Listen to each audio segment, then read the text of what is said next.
Hello friends, welcome to study with smartness. I hope कि आप जहां भी होंगे स्वस्थ एवं सुरक्षित होंगे। तो दोस्तों, आज हम इस वीडियो में बात करने वाले हैं प्रमुख उपकरणों से संबंधित प्रश्न के बारे में।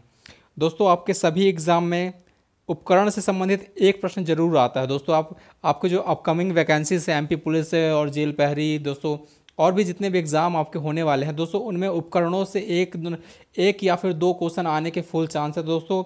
इसलिए मैंने आपके लिए ये वीडियो बनाया है, ठीक है।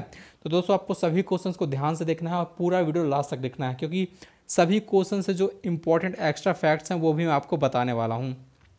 तो दोस्तों, चलिए स्टार्ट करते हैं। लेकिन अगर आपने अभी तक इस चैनल को सब्सक्राइब नहीं किया है तो दोस्तों प्लीज़ चैनल को सब्सक्राइब कर लीजिए और बेल आइकन भी प्रेस कर लीजिए, जिससे कि आपको आने वाले वीडियोस की अपडेट्स टाइम पर मिलती रहेगी, ठीक है।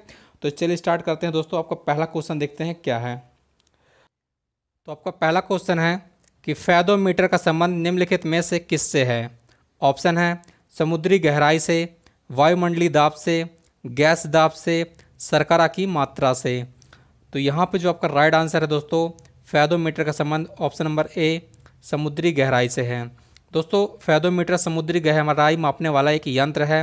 दोस्तों, इसमें क्या किया जाता है, समुद्री गहराई मापने के लिए दोस्तों ध्वनि तरंगों के माध्यम से इसकी गहराई का पता लगाया जाता है, ठीक है।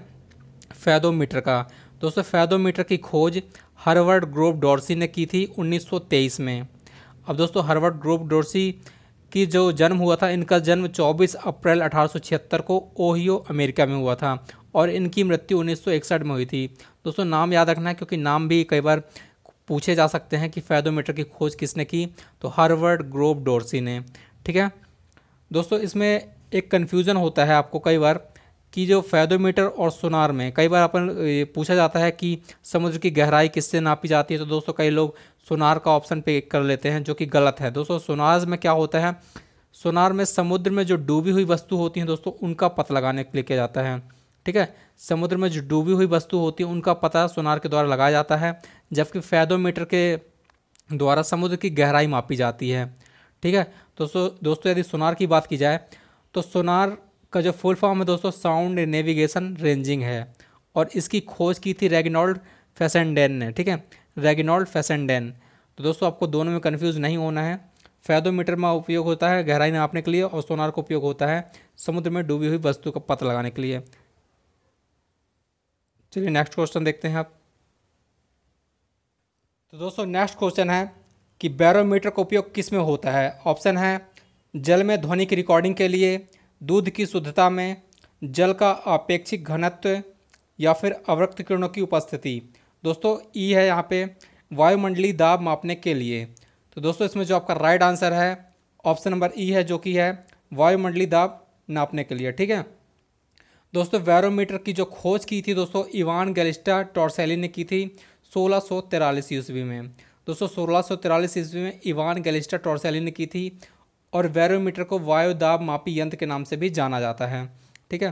दोस्तों, बैरोमीटर से एक इम्पॉर्टेंट क्वेश्चन बनता है कि बैरोमीटर का जब पाठ्यांक होता है वह अचानक से गिरता है तो क्या किस बात का ये सूचक होता है या फिर संकेत देता है।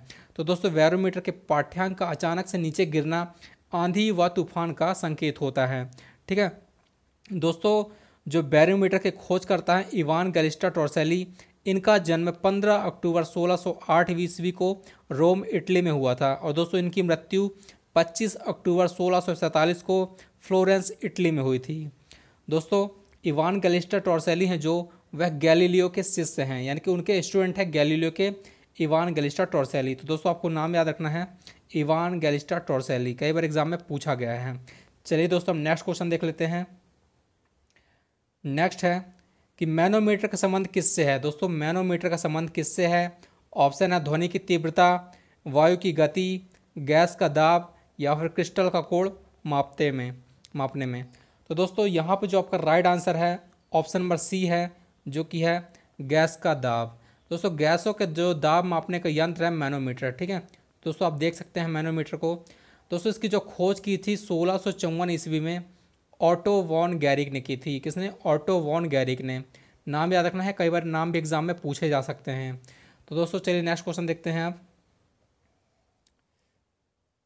नेक्स्ट है दोस्तों, सैक्रोमीटर का उपयोग किस लिए किया जाता है। दोस्तों, सैक्रोमीटर का उपयोग किस लिए किया जाता है।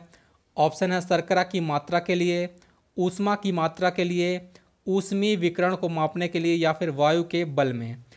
तो दोस्तों यहाँ पे जो आपका राइट आंसर है ऑप्शन नंबर ए है, जो कि है शर्करा की मात्रा के लिए। सैक्रोमीटर का उपयोग किया जाता है शर्करा की मात्रा के लिए नापने के लिए। ठीक है दोस्तों, शर्करा से आप सैक्रो याद कर सकते हैं, बहुत ईजी है। ठीक है, चलिए नेक्स्ट क्वेश्चन देखते हैं दोस्तों। नेक्स्ट है हाइड्रोफोन का संबंध किससे है। दोस्तों हाइड्रोफोन का संबंध किससे है, तो ऑप्शन है जल में ध्वनि की रिकॉर्डिंग से, अपेक्षिक आर्द्रता से, जल का घनत्व, अवरक्त किरणों की उपस्थिति। तो दोस्तों इसमें जो आपका राइट आंसर है ऑप्शन नंबर ए, जो कि है जल में ध्वनि की रिकॉर्डिंग। ठीक है, जल में ध्वनि की रिकॉर्डिंग से संबंधित है दोस्तों हाइड्रोफोन। इसकी खोज की थी किसने, पॉल लैंगेविन ने।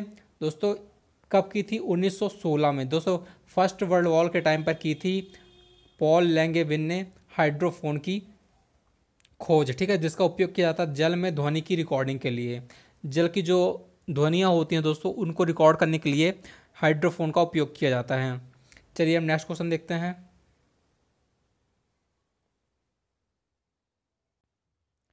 नेक्स्ट है कि दोस्तों डायनामो का उपयोग किस लिए किया जाता है। दोस्तों डायनामो का उपयोग किस लिए किया जाता है, ऑप्शन है क्रिस्टल का कोण मापने में, ध्वनि की रिकॉर्डिंग में, यांत्रिक ऊर्जा को विद्युत ऊर्जा में बदलने में, या फिर डी है समुद्री गहराई मापने में। तो दोस्तों इसका जो आपका राइट आंसर है ऑप्शन नंबर सी है, यांत्रिक ऊर्जा को विद्युत ऊर्जा में बदलने में। ठीक है, डायनामो का उपयोग किया जाता है। दोस्तों डायनामो की खोज जो की थी माइकल फैराडे ने की थी 1831 में। ठीक है, 1831 में की थी डायनामो की खोज माइकल फैराडे ने। चलिए नेक्स्ट क्वेश्चन देखते हैं आप दोस्तों। नेक्स्ट है गोनियोमीटर का संबंध निम्नलिखित में से किससे है। दोस्तों गोनियोमीटर का संबंध निम्नलिखित में से किससे है, ऑप्शन है क्रिस्टल का कोण मापने में, जल में ध्वनि की रिकॉर्डिंग, या फिर दूध की शुद्धता में, ऑप्शन डी है अवरक्त किरणों की उपस्थिति में। तो दोस्तों यहाँ पे जो आपका राइट आंसर है ऑप्शन नंबर ए है, क्रिस्टल का कोण मापने में। ठीक है, क्रिस्टल का कोण मापने में किया जाता है। तो दोस्तों इसकी जो खोज की थी दोस्तों ग्रेमा फ्रीसियस ने की थी 1538 में। गेमा फ्रीसियस ने। ठीक है दोस्तों, इससे क्या किया जाता है, सटीक जो कोणीय स्थिति होती है उसमें चारों तरफ 360 में घुमाया जा सकता है, जिससे कि एक सही आकलन किया जा सके। ठीक है, कोण का सही आकलन किया जा सके। दोस्तों जो गोनियोमीटर है इसकी खोज किसने की, गेमा फ्रीसियस ने 1538 ईस्वी में। चलिए हम नेक्स्ट क्वेश्चन पे चलते हैं।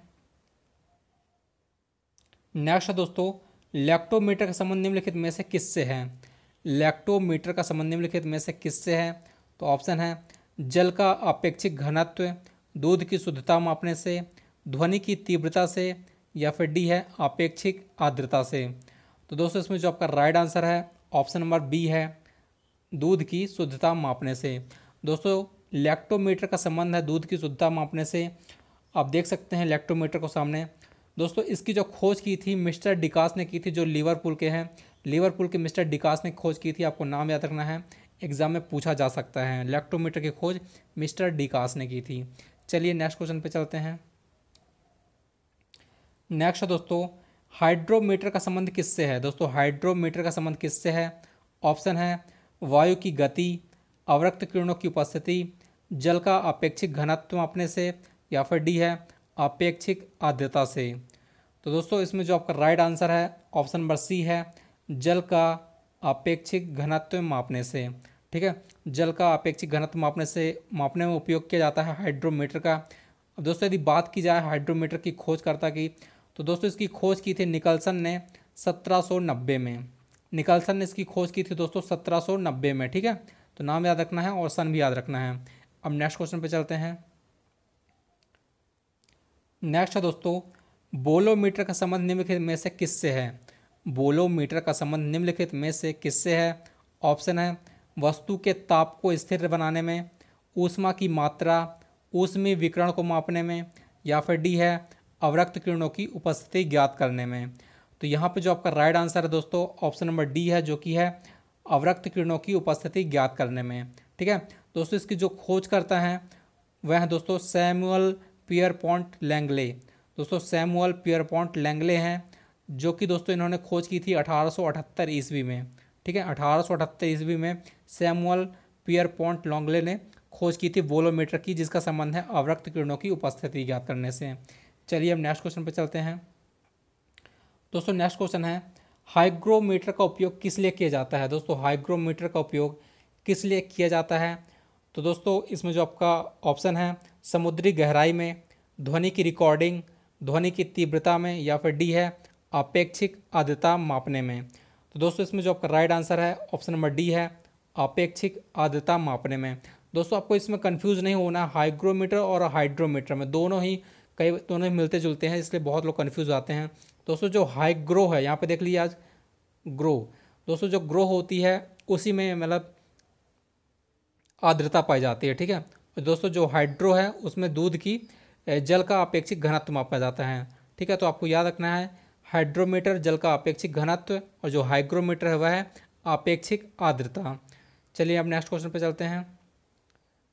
दोस्तों नेक्स्ट क्वेश्चन है, थर्मोस्टेट का उपयोग किस में किया जाता है। दोस्तों थर्मोस्टेट का उपयोग किस में किया जाता है। ऑप्शन है अवरक्त किरणों की उपस्थिति, ध्वनि की तीव्रता में, किसी वस्तु का ताप एक निश्चित बिंदु पर बनाए रखना, या फिर डी है वायु की गति। तो दोस्तों इसमें जो आपका राइट आंसर है ऑप्शन नंबर सी है, जो कि है किसी वस्तु का ताप एक निश्चित बिंदु पर बनाए रखना। थर्मोस्टेट का उपयोग इसमें किया जाता है। ठीक है, किसी वस्तु का ताप एक निश्चित बिंदु पर बनाए रखना, थर्मोस्टेट। चलिए हम नेक्स्ट क्वेश्चन देख लेते हैं। दोस्तों नेक्स्ट है, एनीमोमीटर का संबंध निम्नलिखित में से किससे है। एनीमोमीटर का संबंध निम्नलिखित में से किससे है। तो ऑप्शन है वायु के बल तथा गति को मापने से, ध्वनि की रिकॉर्डिंग से, ऊष्मा की गति से, या फिर डी है समुद्री गहराई से। तो इसमें जो आपका राइट आंसर है दोस्तों, एनीमोमीटर का संबंध ऑप्शन नंबर ए वायु के बल तथा गति को मापने से संबंधित है। कौन सा, एनीमोमीटर। ठीक है दोस्तों, वायु के बल तथा गति को मापने से संबंधित है एनीमोमीटर। चलिए नेक्स्ट क्वेश्चन देखते हैं। दोस्तों नेक्स्ट है, ऑडियोमीटर का संबंध निम्नलिखित में से किससे है। दोस्तों ऑडियोमीटर का संबंध निम्नलिखित में से किससे है। तो ऑप्शन है ध्वनि की तीव्रता से, गैस दाब से, समुद्री गहराई से, या फिर डी है जल में ध्वनि की रिकॉर्डिंग से। तो दोस्तों इसमें जो आपका राइट आंसर है ऑप्शन नंबर ए है, जो कि है ध्वनि की तीव्रता से। ऑडियोमीटर का संबंध ध्वनि की तीव्रता मापने से है। ठीक है, चलिए नेक्स्ट क्वेश्चन देखते हैं। दोस्तों नेक्स्ट है, कैलोरीमीटर का उपयोग किस में होता है। दोस्तों कैलोरीमीटर का उपयोग किस में होता है। तो ऑप्शन है ऊष्मा की मात्रा मापने में, जल का अपेक्षिक घनत्व, जल की शुद्धता, या फिर डी है क्रिस्टल का कोण मापने में। तो दोस्तों इसमें जो आपका राइट आंसर है ऑप्शन नंबर ए है दोस्तों, जो कि है ऊष्मा की मात्रा मापने में। कैलोरीमीटर दोस्तों हम कितनी कैलोरी खर्च कर रहे हैं वह मापा जाता है ऊष्मा की मात्रा के द्वारा। ठीक है, तो दोस्तों ये रहे आज के आपके टॉप इंपॉर्टेंट क्वेश्चन, जो कि आपके एग्जाम के लिए बहुत ही हेल्पफुल होंगे। दोस्तों आपको सभी क्वेश्चंस को एक दो बार रिवाइज कर लेना है, जिससे कि आपको सभी क्वेश्चन इसी वीडियो में याद हो जाएंगे। ठीक है, और दोस्तों अगर आपको वीडियो अच्छा लगा है तो प्लीज़ चैनल को लाइक, सब्सक्राइब एंड शेयर करना ना भूलिएगा।